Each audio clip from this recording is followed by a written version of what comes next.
Assalamualaikum warahmatullahi wabarakatuh. Innal hamdalillah nahmaduhu wa nasta'inuhu wa nastaghfiruh wa na'udzu billahi min shururi anfusina wa sayyiati a'malina. Allahumma shalli wa sallim wa barik ala Muhammad wa ala alihi wa sahbihi ajma'in. Qala Allah ta'ala fi kitabihil mubin. A'udzu billahi minasyaitonir rajim. Bismillahirrahmanirrahim. Ya ayyuhalladzina amanu kutiba alaikumusiyam kama kutiba alal ladzina min qablikum la'allakum tattaqun.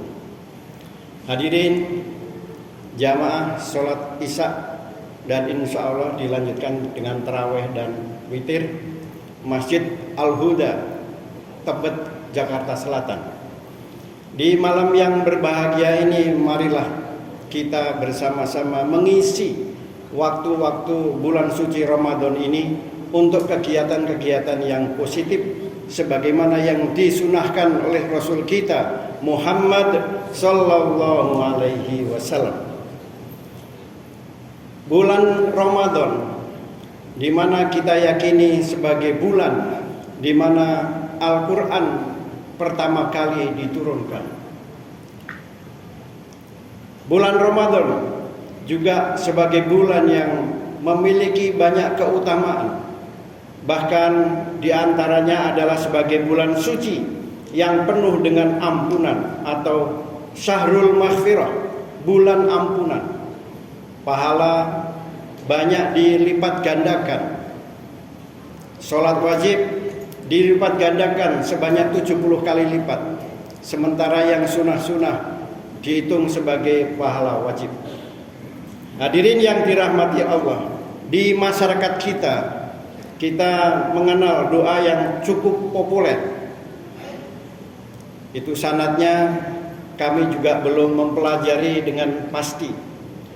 Allahumma barik lana fi rajabana wa sa'ban wa balighna Ramadan. Ya Allah, berkahilah kami di bulan Rajab dan Sya'ban, dan sampaikanlah kami bulan Ramadan. Hari ini kita sudah sampai di bulan Ramadan. Bahkan insya Allah malam ini adalah malam yang ke-7. Betul Bapak Ibu sekalian? Malam ini insya Allah kita malam yang ke-7. Karena Indonesia ini hukum yang dipakai itu hukum nasional, bukan hukum syariah, sehingga terkadang masyarakat kita agak confused. Kapan kalau ditanya kepada mahasiswa, ya di kampus ditanya coba mahasiswa kita, kapan kita puasa Ramadan tahun ini? Anda puasa Pak? Kapan puasanya? 11 Maret kemarin. Saya 12 Maret Pak. Jadi kadang-kadang kita melihatnya agak lucu. Jadi bulan Ramadan tapi 11 Maret. Jadi kapan puasanya dimulai? 1 Ramadan. Kebetulan itu 11 Maret atau 12 Maret. Bapak Ibu sekalian yang dirahmati Allah, penting untuk memahami kita umat Islam menggunakan kalender Hijriah ini. Sampai dengan bagaimana metode penetapan awal bulan itu kita sepakat dengan Islam yang berkemajuan. Kita menggunakan bukan ru'yah, bukan ru'yatul ain, tapi ru'yah bil ilmi, melihat dengan ilmu. Sehingga bisa dihitung. Ilmu hisab lah yang paling cocok di dalam penentuan awal bulan setiap bulan. Hadirin yang dirahmati Allah, maka ketika kita sudah sampai kepada bulan Ramadan, apa yang sudah kita perbuat? Nah, barangkali jawaban paling ringan adalah hari ini kita berkumpul bersama dalam rangka mengisi waktu-waktu di bulan suci Ramadan ini dengan semaksimal mungkin. Hadirin yang dirahmati Allah, bulan Ramadan kita ketahui juga sebagai bulan di mana Rasulullah melaksanakan jihad fi sabilillah. Perang Badar terjadi di bulan Ramadan. Persiapan perang Khandaq juga begitu di bulan Ramadan. Bahkan Fathu Makkah, penaklukan Makkah, pembebasan Makkah juga terjadi pada bulan Ramadan. Itu 14 abad yang lalu. Bagaimana Indonesia dengan bulan Ramadan? Ini penting untuk kita ketahui. Adik-adik pelajar perlu itu membaca bagaimana hubungan antara Ramadan dengan umat Islam di Indonesia.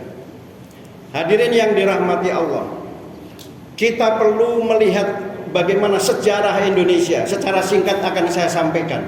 Mudah-mudahan ini tidak meleset. Sebelum ada Indonesia ini, apa namanya di bumi yang kita sebut bumi Nusantara ini? Apa namanya? Karena kita lama dijajah 3,5 abad. Namanya adalah Netherlands India, Hindia Belanda. Tidak ada Indonesia. Kalau kita pertajam lagi, sebelum Hindia Belanda, apa namanya? Itulah kerajaan-kerajaan yang mendiami dari Sabang sampai Merauke. Kerajaan-kerajaan ada yang bernuansa Hindu, Buddha, dan terakhir adalah kerajaan-kerajaan Islam dari Sabang sampai Merauke. Kerajaan-kerajaan Islam ini di bawah pengaruh kekhalifahan Turki Utsmani. Dan karena kekhalifahan Turki Utsmani makin hari makin lemah, sehingga dalam Perang Dunia Pertama dan Kedua mengalami kemunduran yang sangat dahsyat. Sehingga kerajaan-kerajaan Islam tadi kemudian satu demi satu dilemahkan, diberangus, bahkan ada yang melawan, kemudian hancur, habis, tak bersisa. Kerajaan-kerajaan dari Sabang sampai Merauke. Dan itulah saatnya kita dijajah selama 3,5 abad. Masya Allah. Mereka sangat menghendaki agar negara-negara Islam yang di wilayah Asia, termasuk Filipina, ya, Singapura, Malaysia, supaya dia lemah, dan termasuk juga di Nusantara ini. Dan apa yang terjadi, saudara-saudara sekalian, Indonesia begitu viral di dunia internasional sejak Indonesia ini kemudian mengadakan yang namanya Sumpah Pemuda. Tanggal 28 Oktober 1928. Adik-adik pelajar tentu hafalin. Sumpah Pemuda isinya apa, hafal. Sehingga Sumpah Pemuda itu sebagai cikal bakal kepada kita membacakan proklamasi. Kami bangsa Indonesia. Bunyinya begitu. Kami bangsa Indonesia, bukan rakyat Indonesia. Dengan ini menyatakan kemerdekaan Indonesia. Hal-hal lain, hal-hal mengenai pemindahan kekuasaan dan lain-lain diselenggarakan dengan cara seksama dan dalam tempo yang sesingkat-singkatnya. Jakarta 17 Agustus 1945 atas nama bangsa Indonesia, Soekarno-Hatta. Ini karena diawali 28 Oktober mengadakan Sumpah Pemuda. Bukan negara Indonesia, bukan rakyat. Kita belum ada negara. Hadirin yang dirahmati Allah, bagaimana prosesnya ketika kita harus proklamasi itu? Sejarah mencatat bahwa ketika para ulama khassaf kita menyatakan bahwa sebentar lagi kita merdeka, akan tetapi sepertinya tidak mungkin, karena penjajah itu silih berganti. Dan perlu dicatat, apakah nama Indonesia ini pernah mengusir Belanda? Pernahkah mengusir Jepang? Ini adik-adik pelajar perlu mulai diskusi. Belanda pergi dari Indonesia pulang kampung karena diusir oleh Jepang. Jepang pulang kampung karena dipanggil oleh kaisarnya. Karena Hiroshima dan Nagasaki dibom atom dan akhirnya dia menyerah. Mereka dipanggil pulang oleh kaisarnya. Sehingga kesempatan itulah yang dipakai untuk membacakan proklamasi kemerdekaan. Hadirin yang dirahmati Allah, kapan itu kemerdekaan dibacakan? Setelah para pemimpin bangsa waktu itu didesak oleh para pemuda, akhirnya mereka berkonsultasi dengan para ulama. Dan beberapa ulama menjawab bahwa kita bisa membacakan proklamasi, carilah di tanggal yang baik, hari yang baik, bulan yang baik. Masya Allah. Tanggal yang baik, hari yang baik, bulan yang baik. Akhirnya jatuhlah proklamasi itu pada hari Jumat tanggal 9 Ramadan 1364 Hijriah. Masya Allah. Jadi pada bulan Ramadan itulah proklamasi kemerdekaan dibacakan di Jakarta, di Jalan Pegangsaan Timur. Hadirin yang dirahmati, oleh karena itu kalau kita melihat hari ini apa yang sedang terjadi memang sangat mengkhawatirkan. Kita baru saja melaksanakan demokrasi. Kita baru saja melaksanakan pesta demokrasi. Ya pura-puranya demokrasi biar ketahuan baik gitu. Padahal demokrasi yang benar tidak seperti yang sudah kita laksanakan itu. Kita melihat kondisi hari ini adalah mengkhawatirkan karena pengaruh hegemoni negara yang kuat ekonominya, yaitu Cina. Cina telah gagal untuk mengembangkan sayapnya di Malaysia. Dan dia berusaha untuk mengembangkan, sedikit memaksakan di Thailand, juga gagal.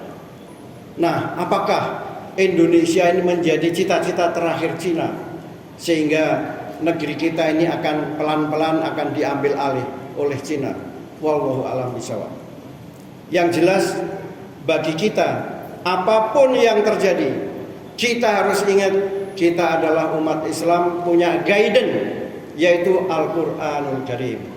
Allah Subhanahu wa ta'ala di dalam surat Al-Imran ayat 139 menyatakan, A'udzubillahi minasyaitonirrajim, Bismillahirrahmanirrahim, wala tahinu wala tahzanu wa antumul a'launa in kuntum mu'minin. Dan janganlah kalian merasa lemah dan jangan pula merasa bersedih hati, sebab kalian itu adalah tinggi derajatnya jika kalian itu beriman. Shadaqallahul adzim.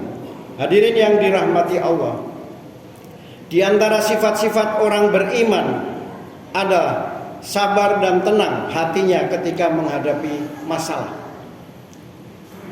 Di antara ciri yang lain orang beriman adalah rasa syukur, tawakal dan takwa, bahkan ihsan.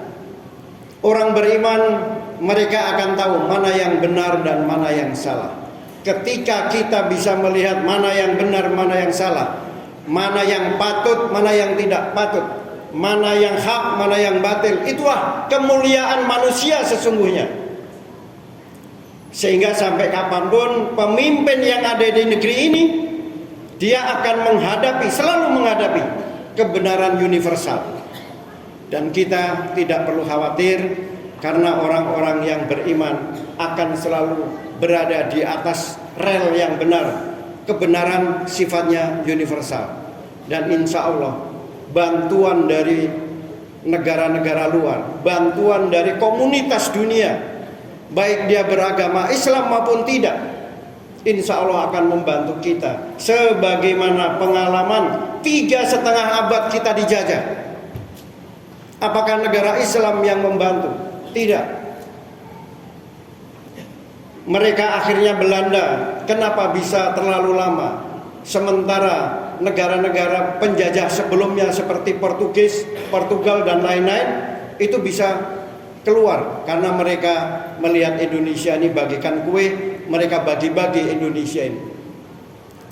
Dan hadirin yang dirahmati Allah, apakah kita kemudian mengusir mereka?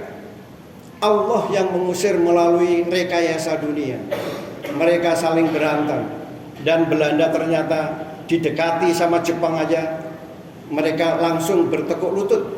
Akhirnya terjadilah sebuah perjanjian namanya Perjanjian Kalijati, menyerahkan kekuasaan Hindia Belanda sepenuhnya kepada Jepang. Apakah kita mengusir Jepang? Karena tidak. Kita tidak mengusir Jepang. Jepang pulang kampung dipanggil oleh kaisar. Hari ini kita memiliki kekhawatiran yang cukup mendalam, yang sangat mendalam, karena di banyak posisi kita ini lemah. Tapi ingatlah, kita tidak perlu khawatir maupun bersedih hati selama kita ini beriman kepada Allah Subhanahu wa ta'ala. Hadirin yang dirahmati Allah, Allah telah bertanya kepada kita sebagaimana yang ada dalam surat Al-Imran 142. A'udzubillahi minasyaitonirrajim. Bismillahirrahmanirrahim. Am hasibtum an tadkhulul jannah walamma ya'lamillahu alladhina jahadu minkum wala ya'lamus sabirin. Apakah kalian mengira bahwa kalian akan masuk surga padahal belum nyata bagi Allah mana jihadmu dan mana kesabaranmu? Masya Allah. Jadi Al-Quranul Karim sekali lagi memang guidance buat kita bagaimana mensikapi hidup di Indonesia yang semakin tidak menentu. Kita kembali back to Quran. Fafirru ilallah, kembalilah kepada Allah. Hadirin yang dirahmati Allah, barangkali kita juga perlu menyampaikan satu ayat di dalam surat Al-Imran ayat 200. A'udzubillahi minasyaitonirrajim. Bismillahirrahmanirrahim. Ya ayyuhalladzina amanu sabiru wasabiru warabitu wattaqullaha la'allakum tuflihun. Wahai orang-orang yang beriman, sabarlah kalian dan kuatkanlah kesabaran kalian. Mudah-mudahan engkau termasuk orang-orang yang beruntung. Masya Allah. Oleh karena itu, dalam kesempatan yang di hari yang mulia ini, izinkan menyampaikan bahwa kita harus fafirru ilallah, kembali kepada Allah. Bagaimana kembalinya? Tetap iman dan Islam yang kuat. Terakhir saya sampaikan sebagaimana di dalam surat 20 ayat 14. Allah menyampaikan dengan jelas.